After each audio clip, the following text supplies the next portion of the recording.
Não a explicação dos jogos, mas a poesia inexplicável. Mesmo entoada Já sentiu orgulho de algum texto que você tenha escrito? Já. Aquelas da escola eu já senti, na quinta série, assim, na sexta série, né? Que você tira 8, 9. Aquelas eu acho que sim. Não. Sou muito ruim em texto. Geralmente eu sempre sei mal em texto no colégio. Já senti orgulho de um texto que eu fiz. Não, não me lembro. Não gosta muito de escrever? Ah, não, bem pouco. E qual que era o tema? Acho que relacionamento, né? Falava, tipo, da vida dos adolescentes de hoje, assim, que rolava, assim, na balada, assim, tudo acontecia. Ouvindo drogas, tudo assim, tudo acontece hoje. Quantos anos você tinha? Tinha 15, agora tem 18. O que você dizia nesse texto? Era uma declaração meio infantil, mas bem pura, bem bacana. Uma declaração de amor? É. Foi assim, a pessoa pediu uma declaração, que era pra fazer uma declaração pro namorado dela, aí saiu assim, ó. Você já sentiu orgulho de algum texto que você tenha escrito? Faz muito tempo, não lembro. E pra quem que você enviou esse texto? Pra minha ex-mulher. Eu achei que ficou bem bonito, assim, que eu não esperava que ia sair aquilo tudo que eu escrevi. Olá, gente, tudo bem? Hoje vamos falar da necessidade de escrever um texto.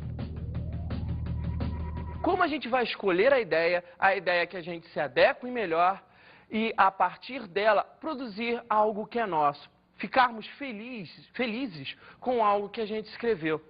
É daí que a gente vai ver que a ideia é primordial, talvez a parte mais importante para a gente dar início ao texto. Com isso, encontrar a ideia que seja a melhor é que vai ser o grande elo para a gente produzir um texto com qualidade, com bom gosto e que a gente se sinta bem. Isso é extremamente importante, sentir-se bem com a produção de um texto. Toda vez que você for escrever, não esqueça nunca, dê prazer a ti quando for escrever. Até porque, dessa maneira, o leitor percebe que você teve um bom gosto na hora de escrever. Você teve aquele gosto apurado de escolher bem a palavra. Nisso, o seu leitor vai passar a gostar muito mais do seu texto. Agora, como é que a gente faz para escolher bem essa ideia? Primeiro, toda vez que a gente está diante de uma ideia, a gente tem que pesquisá-la, a gente tem que se aprofundar nela. Querendo ou não, a gente não pode escrever sobre algo que a gente não conhece. Isso é um tópico que a gente vai ver num próximo momento. Porém, quando você está diante da máquina, você, o seu pensamento, diante do papel que precisa ser preenchido, a ideia tem que te encaixar com uma pluma. A gente não pode, em nenhum momento, começar a pensar sobre ela se a gente não tiver um controle sobre a linha de raciocínio dela.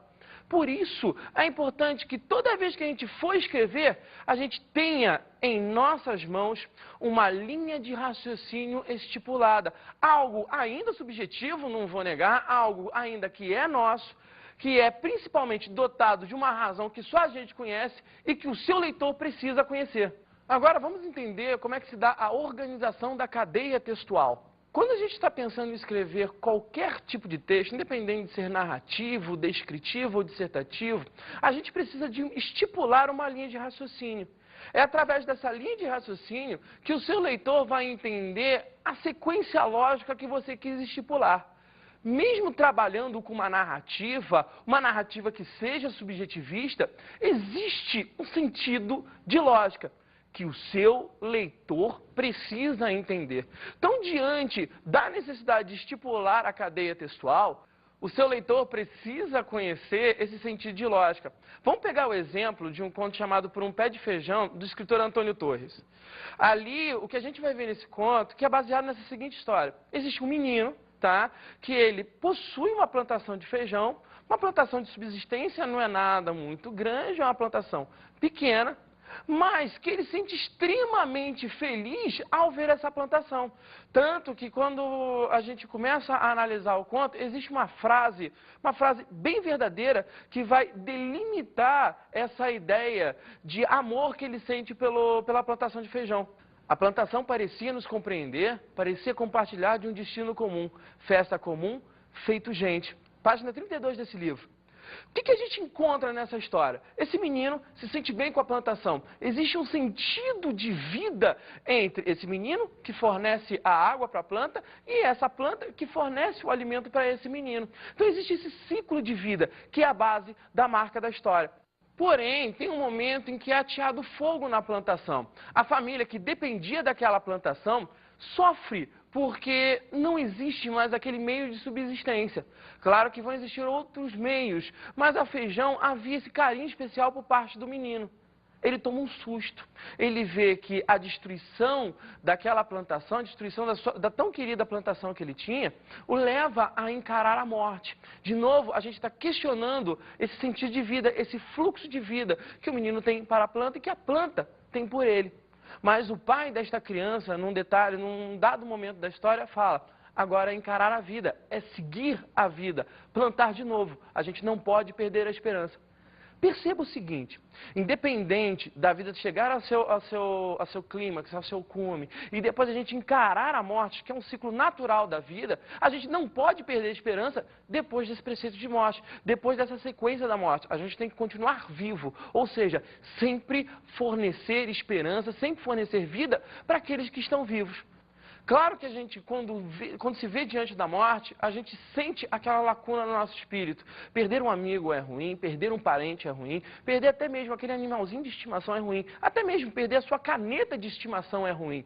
Por isso que quando a gente pensa em fornecer vida, a gente tem que dar vida a tudo, extrapolar o senso de vida, chegar num clímax ainda maior desse sentido de vida, querer que a vida te dê graça por estar vivo. A gente não pode esquecer que existem outras pessoas vivas e que elas vão estar ao nosso lado quando a gente precisa e que a gente precisa estar ao lado dessas pessoas quando precisam da gente. Esse é o sentido maior dessa história. O que a gente pode entender daí é o seguinte: você vê esse conto por um pé de feijão, olha o uso da preposição por um pé de feijão, aquilo que foi feito por um pé de feijão e que por um pé de feijão a gente forneceu de vida a ele, a gente encontra aí um pouco desse ensinamento de que a gente não pode perder a esperança.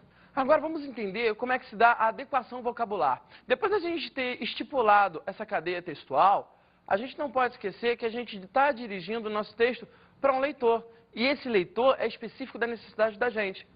Claro, é aí que a gente vai definir para que classe, para que grupo, para quem a gente quer atingir a nossa mensagem. Por isso, a adequação vocabular é importante. Vamos retornar ao exemplo que a gente estava agora.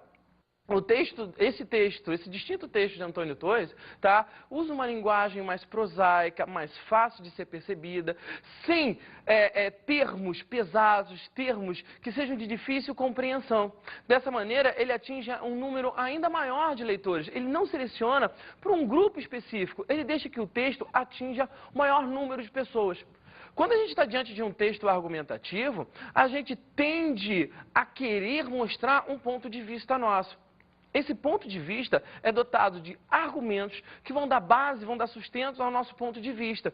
Nesse tipo de texto, nós tendemos naturalmente a usar palavras que sejam mais cultas.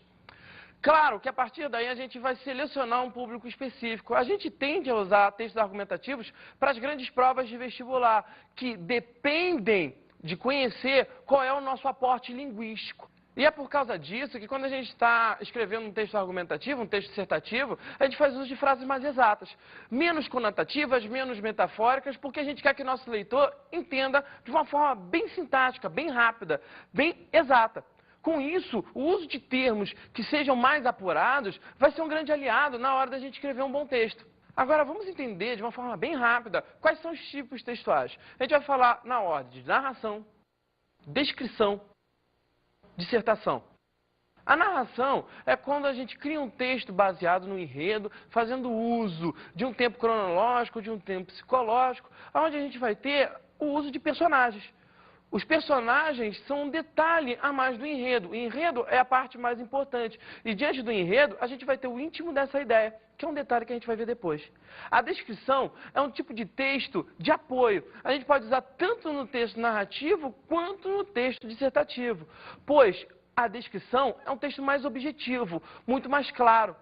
a gente tende a usar o texto descritivo para que crie a exatidão ou de um ambiente, como aqui o nosso estúdio, tá? Ou de um outro local onde a gente se encontre, tá? Ou então a exatidão daquele personagem, daquela situação.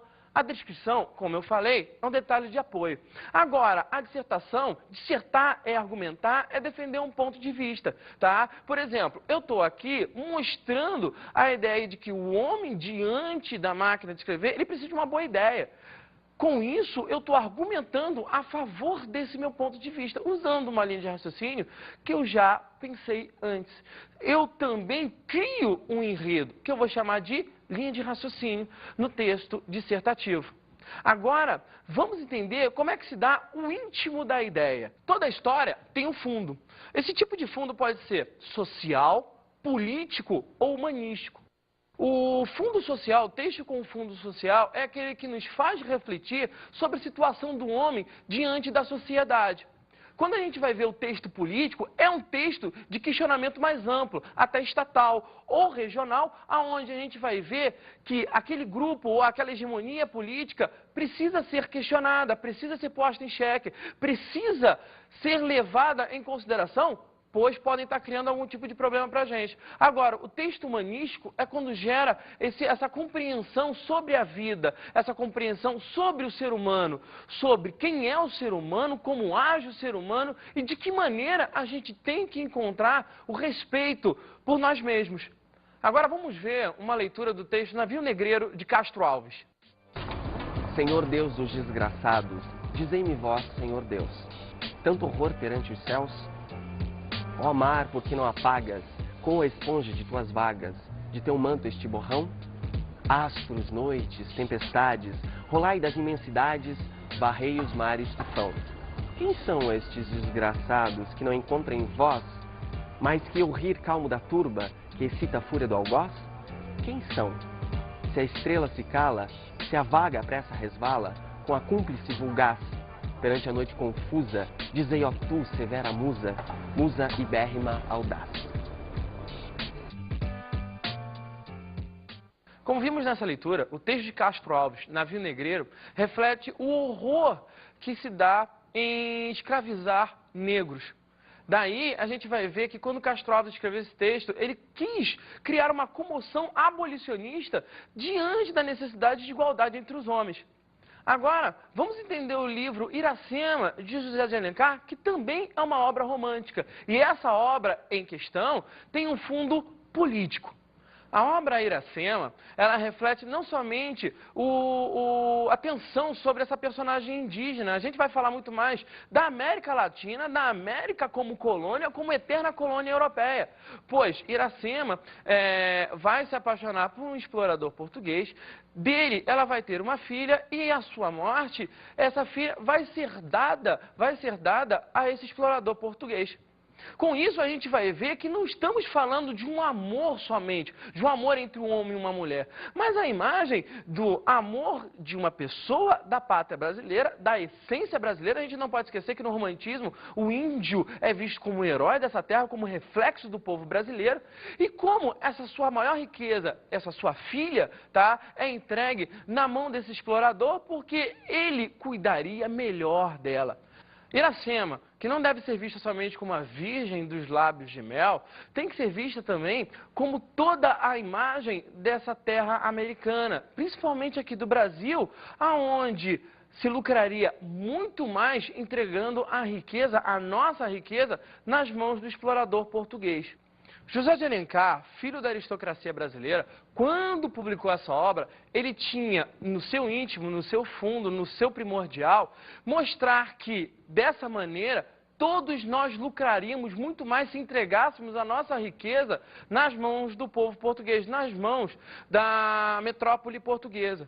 Nisso, o que a gente percebe realmente é que esse nacionalismo, ou esse pseudo-nacionalismo, como assim podemos chamar, se deve muito mais à necessidade da família de José de Alencar, e José de Alencar aí também, em lucrar com essa riqueza. Porque a manutenção do Estado colonial brasileiro resultaria num aumento, num ganho para a família de José de Alencar.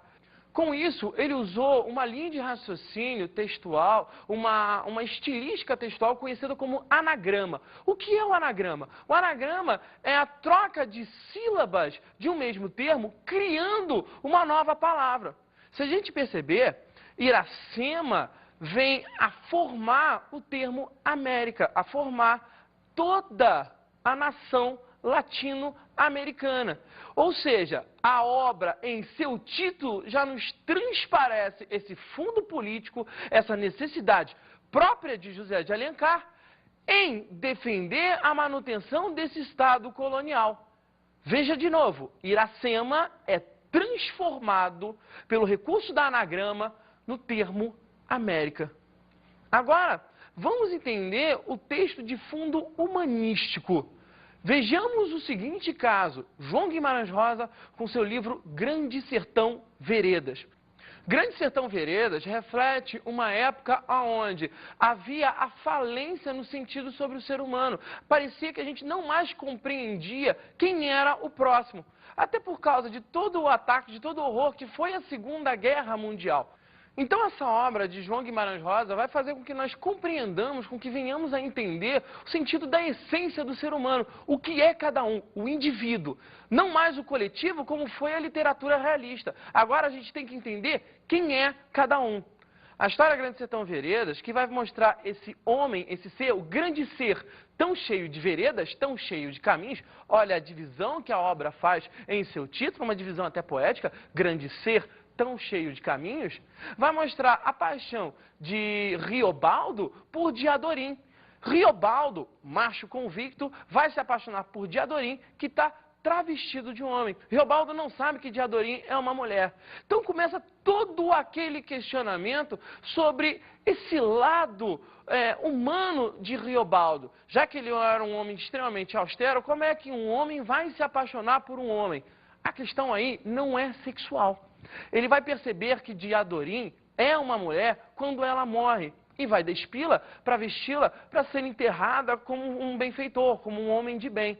É aí que ele vai ver que Diadorim é uma mulher. Então aquela paixão que Riobaldo sentiu por Diadorim não é uma paixão sexual, não é fruto de uma troca de raciocínio dele. O que a gente vai estar vendo aí é que Riobaldo se apaixonou pela essência de Diadorim, pelo que Diadorim transparecia, pelo que ela fornecia a Riobaldo.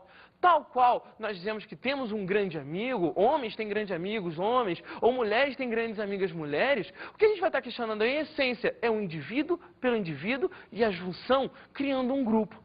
A obra de fundo humanístico faz com que a gente entenda quem é o outro, quem é o próximo, quem é essa pessoa ao nosso lado. Isso que é importante a gente entender nessa era moderna, nessa era contemporânea. Sigamos o exemplo de Grande Sertão Veredas. Vamos encontrar a essência do ser humano. Agora vamos falar sobre a produção textual. Depois que nós definimos o íntimo da nossa ideia, a nossa ideia propriamente dita e como vamos cadenciar o texto, a gente tem que entender que a gente precisa ainda escolher certos detalhes, definir alguns elementos para que a gente possa escrever bem. Agora a gente tem que definir o que a gente vai escrever. A gente tem que entender o seguinte, vamos supor que a gente vai escrever um romance, a gente quer escrever um livrão. A gente tem que ter uma ideia de quem são os personagens, como agem os nossos personagens, como eles vão se encontrar diante do enredo. O enredo vai ser uma parte importante também, porque ele vai usufruir desses personagens. Qual é o tipo de tempo que a gente vai colocar no nosso romance, como a gente vai escolher a temática também, como o enredo vai se adaptar a essa temática. A gente tem que ter um controle. Por isso é importante a gente saber detalhe por detalhe. Cadência é importante.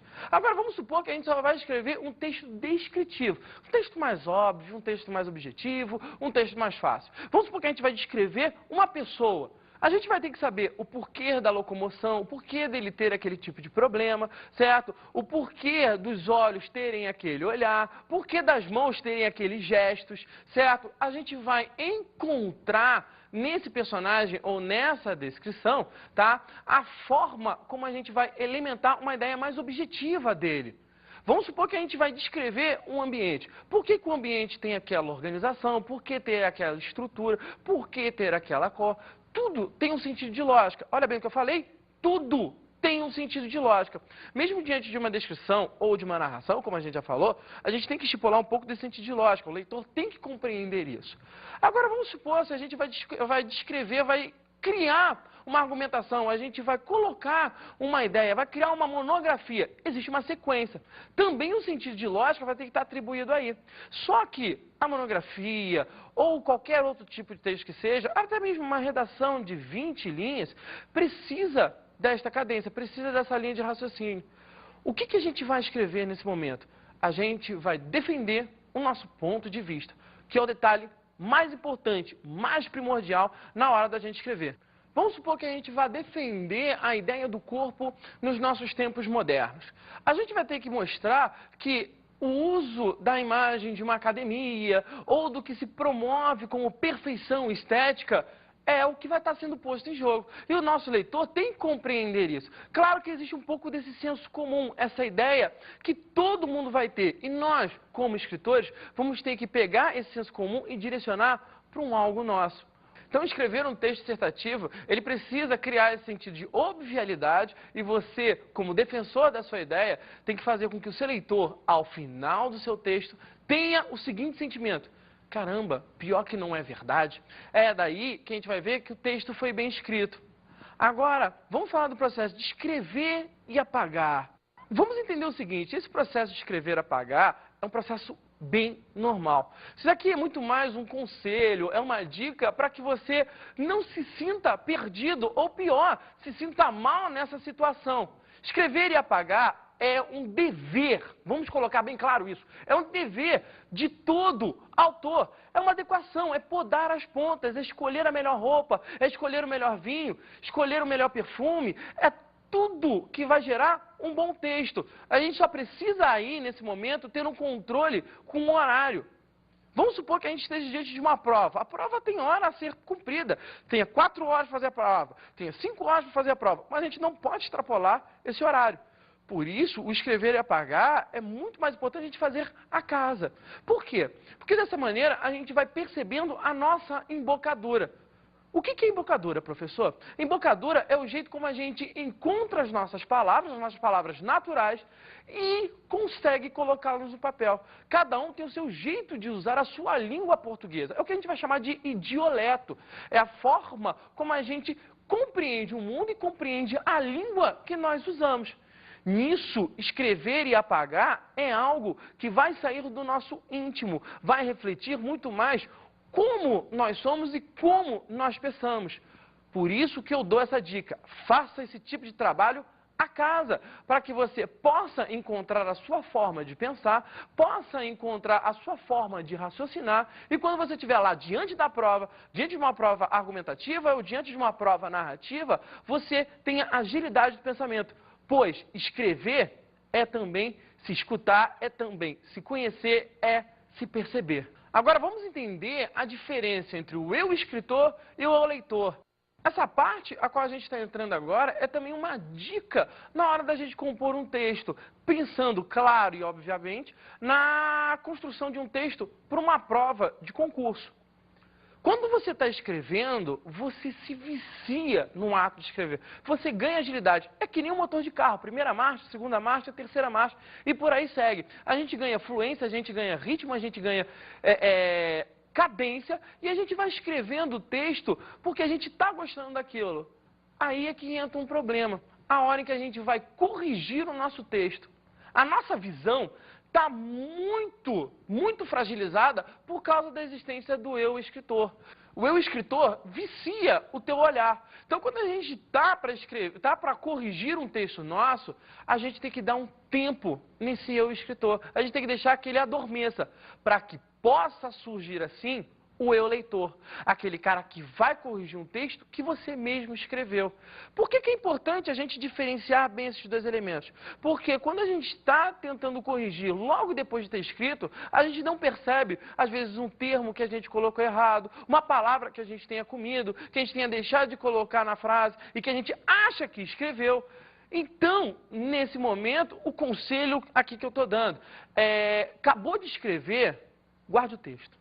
Guarda o texto mesmo, deixa ele dar uma amansada, deixa essa areia se assentar, para que depois depois tenha resolvido algumas questões da parte de matemática, ou de português, ou de história, ou de física, você possa retornar ao seu texto, corrigi-lo, ver o que precisa ser retocado, tirá-lo daquele estado bruto e colocá-lo como uma esmeralda, como um rubi, sendo realmente detalhista, se for necessário. Nisso, o seu eleitor desperta, você não deixa de fazer as correções necessárias e, obviamente, que a sua nota vai ser 10. Agora vamos ver o Eu Te Amo Porque Eu Te Amo, o texto conhecido como As 100 Razões do Amor, de Carlos Drummond de Andrade.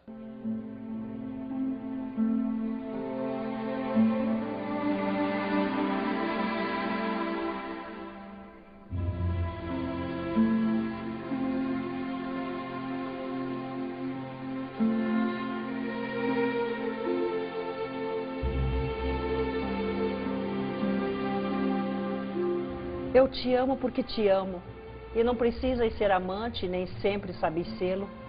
Eu te amo porque te amo, amor é estado de graça e com amor não se paga. Amor é dado de graça, é semeado no vento, na cachoeira, no eclipse. Amor foge aos dicionários e a regulamentos vários. Eu te amo porque não amo bastante ou demais a mim, porque amor não se troca, não se conjuga nem se ama. Porque amor é amor a nada, feliz e forte em si mesmo. Amor é primo da morte e da morte vencedor, por mais que o matem e matam a cada instante de amor.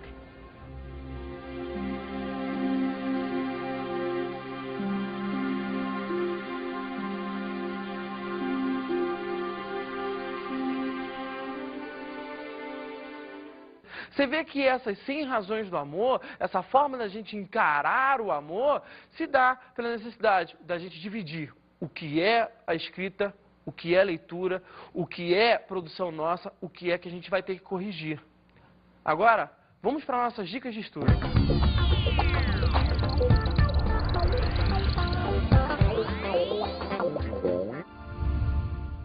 O conselho que eu dou a vocês é, além de fazerem análise dos grandes temas dos concursos a que vocês irão prestar, não deixe de fazer a leitura de 2 ótimos livros do autor chamado Ítalo Morricone, professor da Universidade do Estado do Rio de Janeiro, que organizou os 2 seguintes livros pela editora Objetiva: Os 100 Melhores Contos Brasileiros do Século e Os 100 Melhores Poemas Brasileiros do Século. Ali a gente vai ter um aporte de conhecimento que vai ser primordial para quando a gente for criar nosso texto.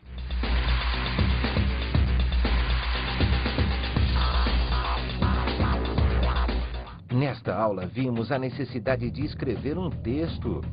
Vimos hoje que para escrever um bom texto é primordial termos um conhecimento da ideia, dialogar sobre essa ideia, conhecer bem essa ideia, conhecer a si próprio para criar bem essa ideia e que o texto vai se resvalar nela. E que a gente não pode esquecer de jeito e maneira a diferença entre o eu leitor, tá? Aquele que vai analisar, e o eu escritor, aquele que vai produzir o texto e que um não pode interferir no outro. Bons estudos.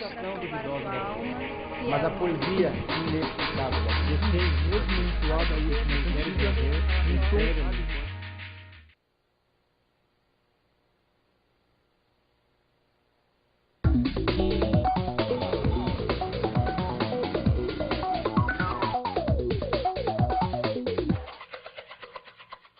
Vamos ser bem sinceros, a aula de hoje serve muito mais para a gente criar um senso crítico no aluno sobre o processo da escrita.